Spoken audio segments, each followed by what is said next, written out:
Well, welcome everyone to Alzheimer Speaks Radio. I'm Laurie your host and founder, and as usual, I am thrilled to be here. I am so honored to have this job and so lucky to be able to talk with people all over the world. And today we are going to have a fabulous show for you. But before we get started and I introduce our guest today, I always like to tell people a little bit about Alzheimer Speaks, who we are, what we do, why we got started, because we always have new listeners. And so bottom line, Alzheimer Speaks is an advocacy-based company providing multiple platforms to shift our dementia care culture from crisis to comfort. Many people look at us as a media outlet because we use a lot of different forms of media, such as radio, video, blogging, website, etc., along with get out there and do my dog and pony show with speaking and training as well. So we really try to be multifaceted and connect with people. Our goal is really to help people live well with dementia if they're diagnosed or if they're caring for somebody, and help remove the stigmas and increase awareness so that everybody can continue to live purpose-filled lives. At our core, we believe collaboration is the only way we're going to win this battle because, as you know, we don't know what causes it and we don't have a cure, and so we better hold hands and start playing in the playground better because we all need the help. Somebody every 3 seconds is getting diagnosed someplace in the world, and yet we know this is one of the most underdiagnosed diseases that there are. And I want to also thank our audience because, you see, because of your likes, your clicks, and your shares, you got Alzheimer Speaks named the #1 influencer online for Alzheimer's, according to Share Care and Dr. Oz. And we did not do that alone. That was totally you guys. So I share that recognition with you, as well as our recognition by Maria Shriver as an architect of change, because we are all doing this together. It's about raising one another's voice and sharing knowledge, and it's an honor to be part of that. So I would encourage people to continue to share information that they see, not just ours, but others, because we all have spheres of influences and people need that information. They need to be able to grab it when they are ready. And as we all know, not everyone is ready, but a lot of people are kind of just being voyeurs out there in the world of social media, and so we can help push that along. The last thing I want to mention is who we interview here. Basically, we interview everybody. We, again, feel everyone's voice is important. So we have people living with a diagnosis. We have family members. We have business professionals who are providing products, services, and tools who are having a huge impact. We have had researchers like Harvard Research on the show. We've had movie directors and actors, singers, songwriters, authors. We've had kids on the show that are making great changes and doing really cool things. And so it's open to everybody. And in terms of advocacy, or maybe someone isn't as familiar with the disease but wants to pose some questions to be answered. It's all about having a conversation. I also want to just give a plug. This will probably be the last time I'll even be able to plug it, is our cruise we are doing. We are doing a dementia-friendly cruise to the Eastern Caribbean out in the Bahamas, and we're leaving November 11th through November 18th. And in fact, Laurie Scherrer, who is with us today, and Harry Urban are both 2 of 4 people with dementia who will be speaking during our symposium, and we are so excited to have them with us. Michael Ellenbogen and Mary Reed will also be with us, along with Cindy Lazinski, who is a nurse, and she is working on a dementia-friendly community in northern Colorado that's doing some really cool stuff. And then we are honored also to have Becky Watson with us, who is a music therapist. So we're going to have a lot of fun, and it's going to be an amazing time. I'm going to give a shout out also to our platinum sponsors. One, of course, is Alzheimer Speaks, and then, of course, Elite Cruises and Vacations, along with the Purple Angel program. And then our gold sponsors are John Hopkins, Brightview Senior Living, Free to Go Mobility, the American Senior Magazine, which if you haven't seen is really cool. It's nice big print. It has some games, great articles in it. The 36-hour day, The Loving Approach to Dementia Care, and Cruising Through Caregiving are all books that will be given away. And then we have Music for Wellness in the dementia-friendly community of Northern Colorado. And one last housekeeping thing I have to say, because I was just out east and I was a guest of Atria, and I was not familiar with this company, and they are senior living communities. They have about 200 of them in the U.S. And, you know, I kind of went on this whirlwind tour. I did 9 presentations in 3 days in 4 communities. And Pam Philby, their regional sales rep, called me out and coordinated this, and it was a fascinating time. The communities were fabulous. The people were unreal, and their programming I was really impressed with. And so I just want to say kudos to Atria out there for the work that they're doing in terms of changing memory care. In fact, they don't call it memory care, they call it life guidance, which I like. So with no further ado, got my housekeeping out of the way, we'll go ahead and we'll introduce you here to our guests. But before I get to the guests, I have to introduce my co-hosts, and I can actually let them introduce themselves. So, Laurie, I'm going to let you go first, if you don't mind. Hi, I'm Laurie Scherrer. I was diagnosed with early onset Alzheimer's and FTD in August of 2013 at the age of 55. Since then, I've become a very strong advocate. I'm on the Dementia Action Alliance advisory board and quite a few other things, and just very much enjoying my time with Laurie and all the guests, wonderful people we get to meet. Looking forward to the cruise. I'm too white. I need a tan. Wonderful. Thank you, Laurie. Harry, you want to go ahead and introduce yourself? Yep, my name's Harry Urban. I live in Pennsylvania. I was diagnosed 13 years ago with dementia of the Alzheimer's type. Since then, I created Forget Me Not, a social media group. I'm a Purple Angel ambassador and a Sentimenta ambassador, and I love getting in trouble. You do that well. Yes. You do that well. And you both have done so much to elevate dementia and really make some significant changes out there. So thank you for your work. Now I'm going to go ahead and introduce our guest, and I'm probably going to crucify his name because we've been going round and round.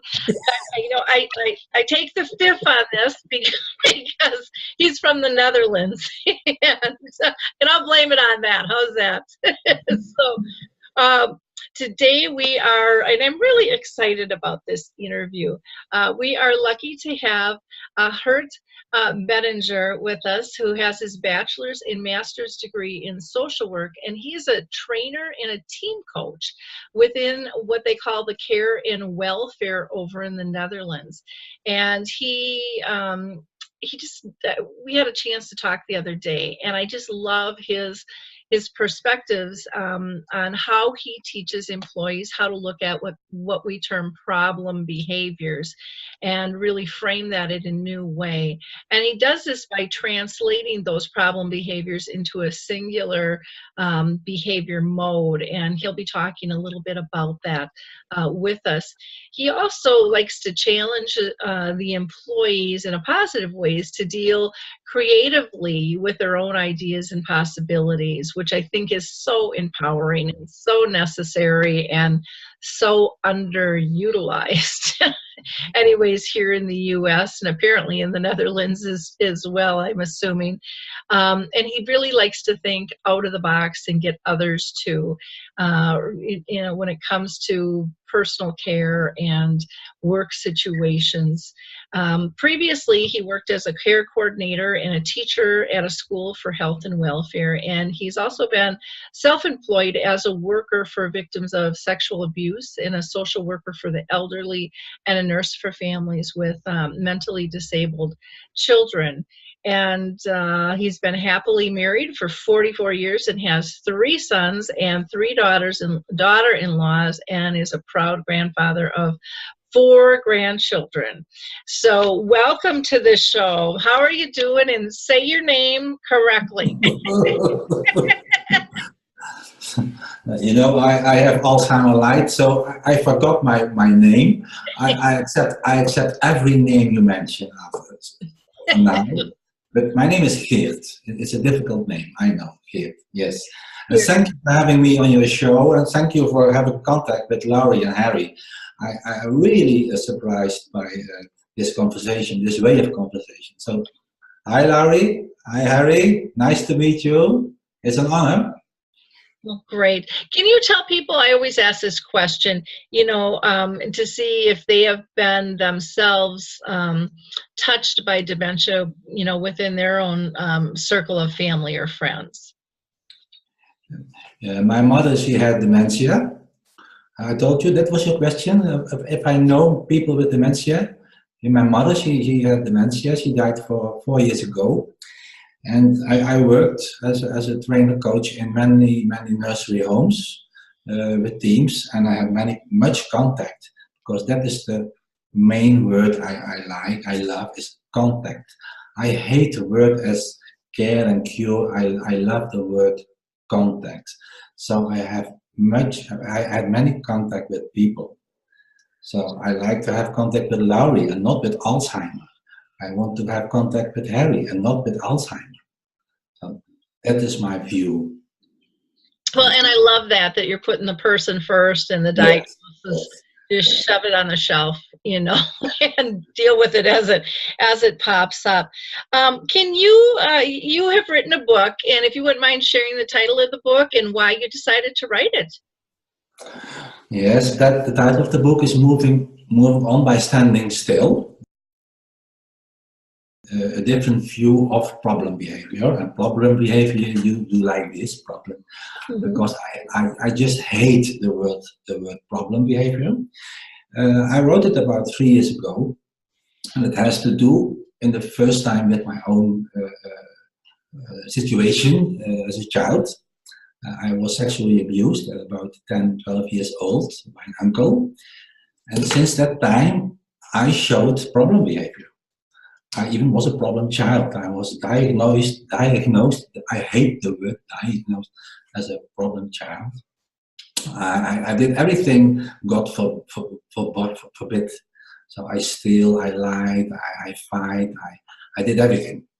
So just because there was something inside me, and I was judged by many people, also my parents and my family, as a problem child. And since that time, something happens with me. So after that time, I became a nurse, and then a social worker, and more and more. And when I came in education school, and when I was a teacher, all the students talked about problem clients, problem children, and that was for me was a trigger. It's about 15, 16 years ago. For me, it was a trigger, and I call it a signal behavior. It's not a problem, it's a signal. Because when I say you're a problem client or problem patient, even worse, I don't have contact with you. But when I say I see signal behavior, I see the behavior you show has something to do inside of you. I have to look for contact with you. So that is the main cause I started to write a book. And the second reason is what I see in education from nursery and social work, the reflection is so bad in the schools. You know, they know a lot about diseases and theories and everything, but why do I do as I do? This question I miss in education. Mm-hmm. And that is the second reason I wrote this book. See, I love that philosophy, because I'm right there with you. That word behavior drives me bananas, because it really is just a reaction. You call it a signal, and I always tell people, look at the reaction and then put your investigative hat on, because it is a signal. It is something to look into. And a lot of times we look at a behavior, and we tend to focus on the negatives, but we can end up getting rid of negative behaviors, or negative reactions, negative signals, if we take those trigger points away. But I think another thing that people don't realize is that, if there's a joyful moment, you can look at those signals, you can look at those reactions, and you can utilize that to create more of that. Yes. But most people don't even go there, because they're so focused on the negative aspect. Laurie, that is really my opinion. I think the care workers and the nurses, not all, but they showed problem behavior. Mm-hmm. Yes, from the perception of the person with, for example, dementia, he is clear. He is clear what he wants, although he had not the right words, perhaps, or he had no words, perhaps. But from inside, what he wants, he knows what he wants. And the people who care and the people who guide him, they show problem behavior. They ignore him. I think that is a very bad problem behavior. Ignoring people who are inside with deep questions. So ignoring is for me is the most serious abusing you can do with people who are dependent on care. Mm-hmm. I think that's a great point. I would like to just ask Laurie, and here, go to Laurie first. What are your thoughts about what Geert is saying in terms of concept? Do you agree with what he's talking about, or? Geert, I do agree, because I think there are many times when I'm unable to communicate what I'm feeling. And so since I cannot express what it is that I want or what I'm feeling, you express it by anger or tears, crying. It's frustrating.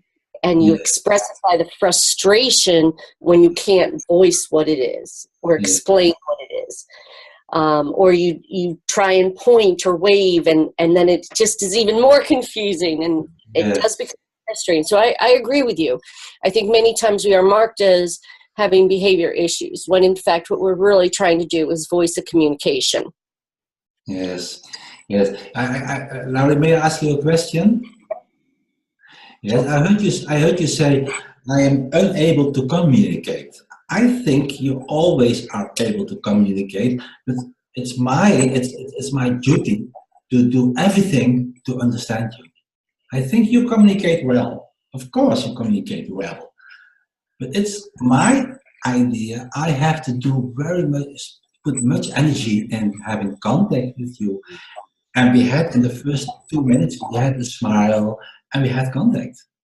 Mm-hmm. So I think you communicate really beautiful. Really. There are times when that's not realistic, because you might not be with people who don't really know you and who don't know how to get out of you what you're trying to communicate. But people that do know me, they should be trying to figure out what it is I'm trying to communicate, even when I can't speak and I can't think. And there are times that I verbally cannot communicate. Understand. So I agree with you. I think it then becomes your care partners or your family or whoever, becomes their responsibility to help you to communicate. It's a very good philosophy. Yes. One of the things that I liked what you said was, that we need to focus more. We need more energy on kind of reading those signals. And I think that we have really fallen away from reading nonverbals.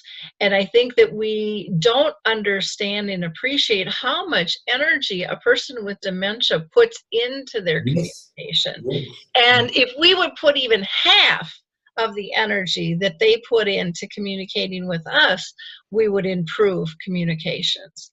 Yes. But we're so busy figuring out what we're going to say next, we're not really in the moment focused totally on what the communications signals, as you say, are. And that's why the title of my book is Moving On by Standing Still, because we're all in a hurry. In the nursery homes, we're all in a hurry. Wait a moment, wait a moment, wait a moment. Yesterday, I told you I gave lessons to Chinese care workers at the moment. And yesterday, one Chinese care worker said, Geert, the client, he hits me. So I think he needs medicines. Mm-hmm. And I said to him, be glad that he hits you. Be glad. And he couldn't understand why. I think that was the only way, probably the only way to make something clear to you. Yep. And what do? You want to give him medicines, you want to ask for a doctor to give, so you want to lock the person up. So be glad. That's also my philosophy. Be glad somebody hits you. Be glad somebody is crying or shouting. Mm-hmm. It's an important signal. Like Laurie said, it's so frustrated that you are locked up in your own emotion, in your own world, and you see the other people running. So please stand still more. Well, I think that's interesting. You say, be glad someone hit you. I don't think I've ever heard anybody say that one, but it just goes to the point of showing how much our perspectives need to change in terms of looking at things. Harry, you've been shaking that head and agreeing this way, that, so we got to pull you in. I love this conversation because here in the States, the way we treat the symptoms of any dementia is through medication. I think that's wrong. I think that is so wrong. Yes. I always tell people there is always a reason why we are the way we are.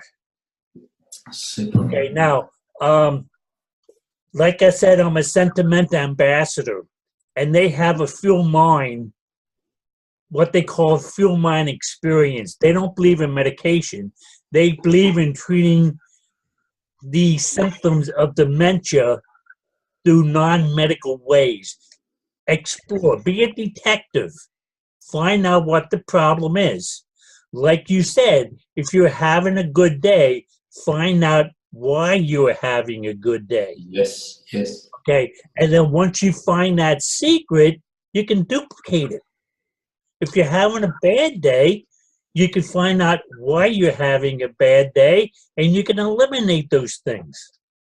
And you don't need a pill, you don't need medication to do that. No. Thank you so much. I'm astonished about how much medicine is given to people with problem behavior. Yes.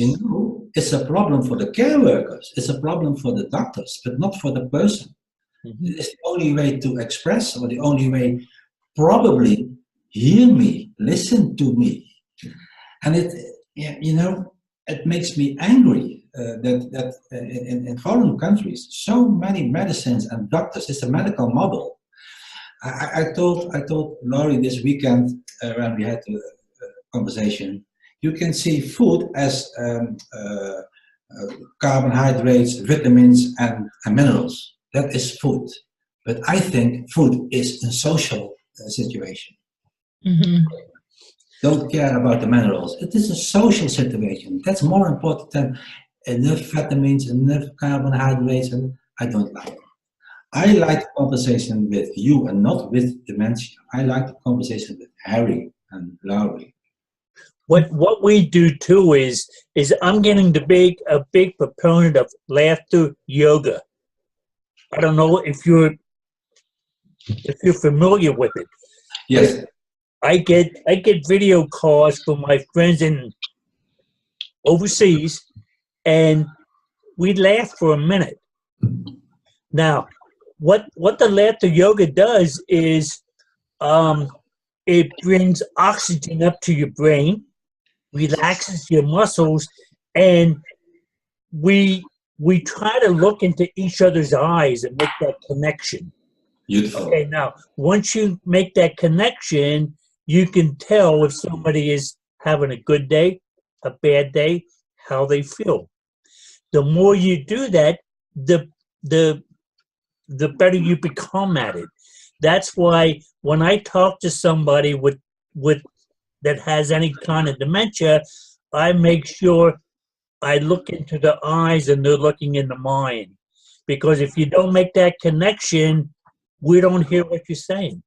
Yes, yes, I like the word connection. I love the word looking in each other's eyes. So what you say, Harry, you have to take time. Just take time. Mm-hmm. Why hurrying? Why running? Always running and hurrying. Yes. Take time. Yeah. Even you don't have the words. In my childhood, I didn't have the words. What was happening with me? I didn't know the words. Mm-hmm. I only knew it was not good. That is what I felt. I had no words. So if somebody had shown real interest in me, probably, maybe I would never be a problem child. So dementia is not a problem. No, we are the problem. How we go on with with people with dementia. Mm-hmm. Dementia is not the problem. No. Geert, how receptive do you find that care facilities in particular, where they are limited on time, you only have so many employees and so many patients, how receptive are they to actually taking the time to stand still? Yeah, I always get that question. Always, I understand. Of course. I was a nurse also. I understand. But the care workers and the nurses, they think they have to do everything. They have to give coffee. They have to clean the mouth. They have to give medicines. They will do everything. But the more they do, the more I will say I can't do anything. So what we're doing, why you can make coffee? Of course you can coffee put in a cup.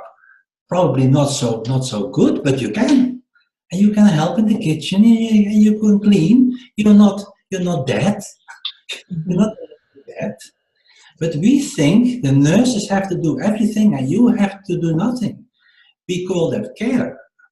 I call that prison. Yeah. I love nonverbal communication.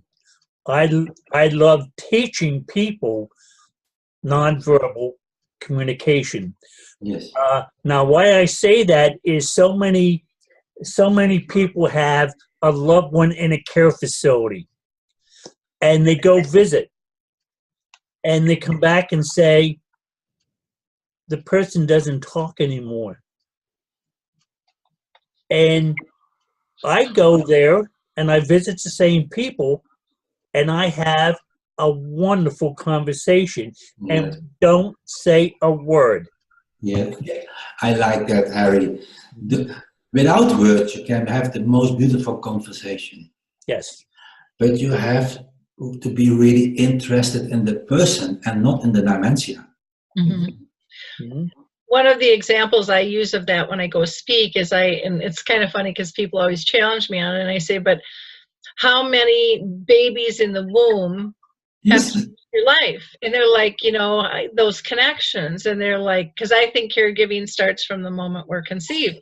And people go, well, how can a baby in a womb give you care? And I'm like, how many bellies have you patted? How many tummies have you talked to? How many conversations have changed? How many plans have changed because of this baby in a womb you've never met?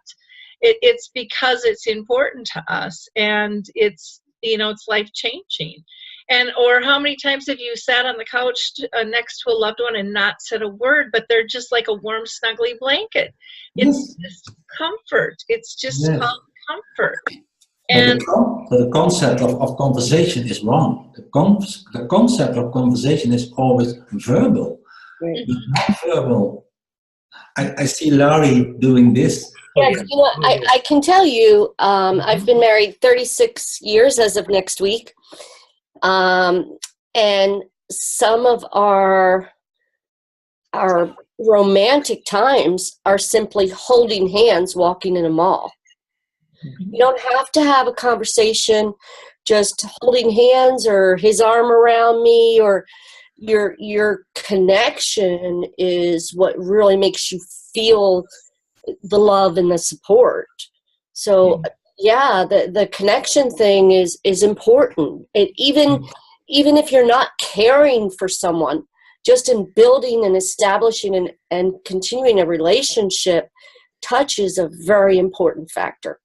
Yes, yes. I find out, like, when I visit a care facility and I'm talking to somebody, a lot of time they take their hand and rub my arm. Okay, now they're communicating with somebody, and it is probably not me. It's probably a loved one that in their mind they're talking to their ex-husband or their husband that died or something like that. But we lost the power of touch. You know, the power of touch is so powerful that we forgot about that. Yes, Harry, they Harry. connect with you, Harry, because they think you're Santa Claus when you come in. So that's why there's such a strong bond. So you better be good, Laurie. so I have a question. You know, I told you, Laurie, I work with Chinese care workers, and I bring them to a very beautiful place where people live with dementia, and they live in a house, 6 people, with about 5 houses. And the Chinese care worker can't speak Dutch, and a Dutch woman can't speak Chinese. But they had a beautiful contact. The woman even was washed by the Chinese care worker without words, and they have much fun. So for me, that was so beautiful to see that situation. 2 people with totally different languages, they have real, very beautiful contact. So it is a proof that the words are not important. The intention is important. Mm-hmm. Well, and Harry, you just reiterated that when your Italian friends came and said you really couldn't communicate, but your intent to communication was so strong that you said you really didn't have a problem. You know, you. Yes, yes. It's the same thing, Laurie. When I started up my Spanish speaking social media group, I don't speak Spanish, but you know what? I communicate with them because I know how. They know how to talk to me. And I don't know Italian, but I can sit down. If you go to my Facebook page, you'll see so many people posting messages to me in Italian. Yes. You know, Harry, what's all about in the nursery homes? There are so many specialists. The nurse knows what is good for you. The doctor knows what is good for you. The psychologist knows what is good for you. The dietist, everybody knows what is good for you. Mm-hmm. Mm-hmm. But I think there is only one specialist in the whole house, that is you. You're the specialist, yes? And we have to listen. What do you want? What do you need? We don't have any experience in having dementia. You have to, like the only one who has experience with dementia. So I have to listen. Really listen. That's my opinion. Well, see, You guiding me. You guiding the care workers. We don't guide you because you know how it is, how it feels to have dementia. That's my opinion. See, and that's one of the beautiful things I think about Alzheimer's Speaks is that's really been our goal, is to raise their voice, because it's just, to me, it's just been asinine. We haven't been asking them. We haven't been listening to them. You know, I mean, it's just it's beyond, I can't even fathom why it's been like that for so long. There's like no common sense attached to that at all. Yes, yes, beautiful, beautiful. Yeah. This is not in the Netherlands. This radio station is not in the Netherlands. Mm-hmm. I will talk about in Netherlands your concept. I like the concept. I see Laurie laughing all the time. I love it. I see Harry. I have contact just by. I can't go to America now, but I would could come to you now. Well, and we do, this is the same format as our dementia chats, where, that's that's the guest is only people with dementia. And those are free videos. We've got a whole bunch of those out there, and their insights are just spectacular. And I think it's really helping to change, the more we can raise their voice, the more we can get them out in conferences and, on the radio or in video. It is changing perceptions, because people here still think, oh, they're end stages. They hear Alzheimer's or dementia and they just think they can't communicate. They're in a wheelchair, they're in a nursing home, and they see these guys and go, what? And then they get challenged, and then they get bullied by people telling them, well, they can't have that. And that's really sad too. Do you see that in the Netherlands as well? People being challenged by their diagnosis if they speak up? There's something going on in the Netherlands at this moment. We stop the big nursery homes. We stop that. We more and more with 8 people in one real house, and they cook and they do and they wash and they clean. Okay. Yeah, there is much going on, and even the doctors in Holland more and more say, because they say we have to stop giving all the medicines. Of course, when you have pain, of course, but everybody can sleep when somebody holds your hand. Yeah. I don't need a pill. I don't need a pill. So that is my book all about not about dementia, also developmental people. It's in fact it's a stupid book, because what I write is so normal. It's so normal. We get too far from the contact. We make more and more professionals. There are too many professionals who know. You are not a professional. The only professional are Laurie and Harry in this situation. So I have to write a book for Laurie and I have a book for Harry. Because it's not a book about dementia. It is Harry with his book, and it is Laurie with her book. Well, you had mentioned working with developmentally disabled and, kind of going to the smaller group home concept. And here in the U.S., that happened back in, I remember the 70s, because I worked for the developmentally disabled, and we had a big group home of over 100 people. And oh my gosh, the state came down, just cracking the whip. It was horrible care.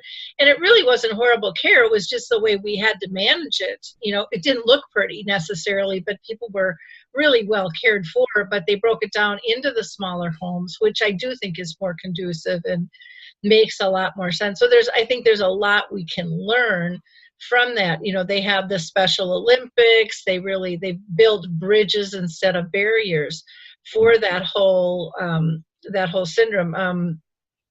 Cameron Camp has a video on YouTube. I don't know if anyone's seen it, but he says, what if it was Alzheimer's syndrome instead of Alzheimer's disease? And he compares it to, developmentally disabled, how they're treated and how their rights are looked at much differently.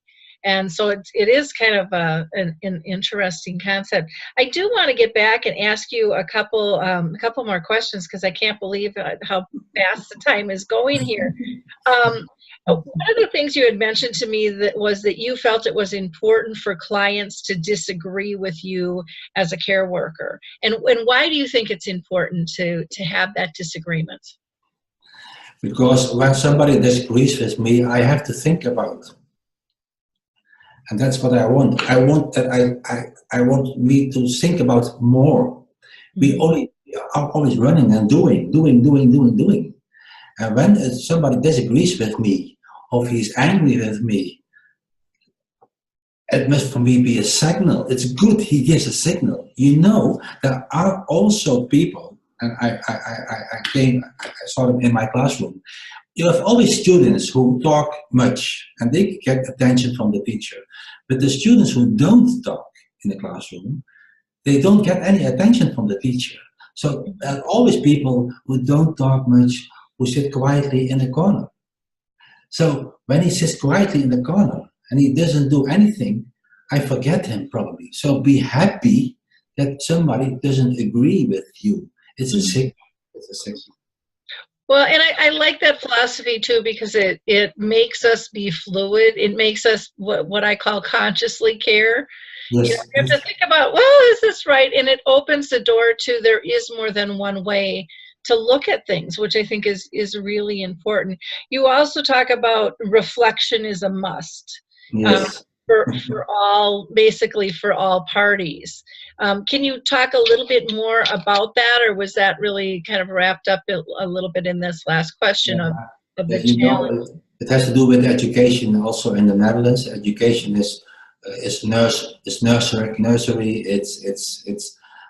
We know how to transfer somebody from his bed to the wheelchair. We know how to give an injection. We know much. Mm-hmm. Yes. But the way we do, there's only one person who can say, the way you transferred me from the bed to the wheelchair, that was not good. And that means I have not what the teacher says the way I have to transfer, of course in the basic. But I've always asked myself, was it a good way? Did I do in the way the other liked? Or what? So I have every time to think, what did I do? And only when I do that, I keep always interested in other people. So reflection, I really miss. It is a must in education. It's also a must in a marriage. It's everywhere a must. Yeah, it's a must in life. It really, if we are going to be productive and connected and respectful. Yes, and I think really, Laurie, I think that the people with dementia or whatever, they guide me, and that is my attitude. And when they guide me, I have to ask, what did he mean? Does he feel fine? Is he happy, or is he not happy with me? Mm-hmm. I have to ask questions, and that's my book. Very important part of my book. Every chapter there are reflection questions. Why did you do it in the way you did? So I have many practical situations written about that. But what, Harry, may I ask Harry? Sure. Harry, what do you think about reflection for care workers? What do you think about that care workers need more reflection to reflect on their work? Help me, Laurie. Yeah. We can hear you. You're off mute. No. With reflections, oh my gosh, you're always reflecting and bouncing back here.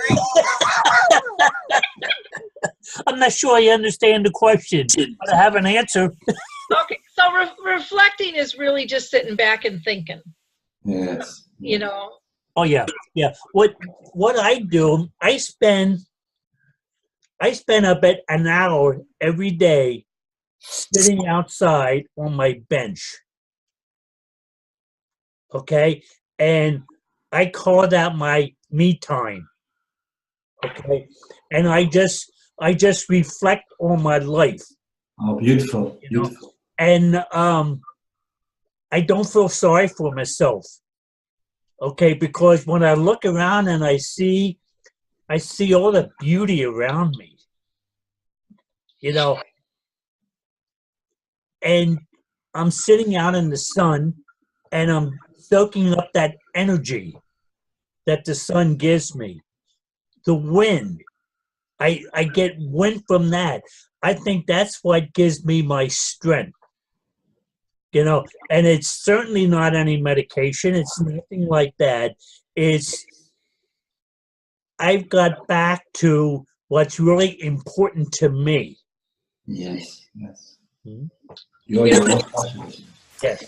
When I go out and speak, Harry, I typically mention one of my most favorite quotes from you, and that is, you know, I like to relax before I got dementia. I still do. It's not about keeping me busy all the time.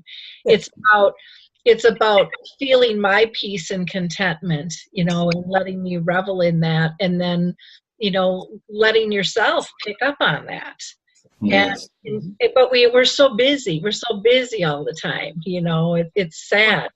If you look, and if somebody with dementia is just sitting in a chair, and somebody always comes up and says, "Are you okay?" You know, I think of it as that's my escape. I like to visualize a lot. Okay, I like to sit there, and especially if I'm down. If I'm down, I visualize my happy place. And I can sit there and I can concentrate so hard that I forget my worries. Beautiful. And if somebody comes up to me and says, they might think that I'm just staring. I have a blank look in my face, but that's not true. I'm in my happy place. Laurie, you had a comment? Yes, you know what, here, I think that it is important that we do more reflecting from the very top down, starting with the neurologist. The neurologists are taught how they give a diagnosis. Go home, get your affairs in order, and see a care attorney. All the way down. I have a friend who is very crippled. She's physically disabled and is very crippled. And I was at the care facility visiting her the other day, and the aides were lifting her out of the bed, hoisting her out the way they were taught. Well, they were taught on a flat mannequin. And you now have someone who is crippled up. They were hurting her terribly. But rather than stopping to say, how would you like us to do it, or what could we do different? It was the way we're supposed to do it. Yes, yes. Well, if you are hurting, whether it's physically or mentally, if you are hurting the person you're supposed to be caring for, you're not connecting. Of course, and you lose trust, and you lose trust in your care workers. You lose trust in everything. Absolutely, and I think it starts from the very top down. Yes. When they're training people how to be doctors, how to be nurses, how to be care providers, they need to be taught this is normal, but you need to connect with the person and listen to what they're saying. Yes, I train doctors. I do train doctors. They since they bought my book, they want to listen to me, what I can tell, and what you say is true. The transfer from one place to another place, it's not a technical situation. Of course, you need to do it good. But when you stop making contact, just like a sack of potatoes, in that way, you need to have contact. And there's always the same word, contact. Laurie, I hope I will meet you once, really. I love the conversation with you. Yes, I can learn a lot of you. Thank you, and likewise. I think also part of the reason that does happen is the fear of lawsuits. Mm-hmm. Because if anything happens, I can say I did it by the book. If I did not do it right by the book, I may be opening myself up for a lawsuit. It's time to get rid of the book. Yeah, I agree. It's time to get common sense back into our lives. Yes. Yeah. We have here in some communities where, you know, staff are told they can't touch a resident because they're worried about liability. And it's just so sad because a hug is so nice to get, you know, and so nice to give. And they can't, you know, they can't have that kind of touch because one bad apple, you know, abused the system. And I get it, but it's just, it's really sad. I do want to get into one last question for you is, you know, ignoring behaviors. you had mentioned in the beginning that you kind of feel it's similar to abuse. Yes. And why don't you, can you go a little bit more in depth with that? Yes, you know, everybody. When I say it's abusing, all the people, they what is the word? They I don't know the word. When I say abuse, they say don't say that is a too tough word. Abusing is too. You only talk about abusing when you hit somebody or when you sexually abuse. That is abusing. Mm-hmm. I really used the name abusing not by accident, but it was a purpose. Because I want that you have to be a bit shocked. Yes, to say ignoring is like abusing. It's a shock when I say that. Mm-hmm. But ignoring, as I told you, my behavior was ignored. Yes, and when you ignore somebody, I told my wife, ignoring it for me was worse than the sexual abuse because nobody paid attention to me, not only judged me. So that's why I say ignoring is similar as abusing, because I want to have a shock. People have to think about that, because ignoring is doctors say ignore that behavior. She asked for attention in a negative way. This is the only way. That's not a negative way. It's the only way, probably. So don't ignore that. Yeah.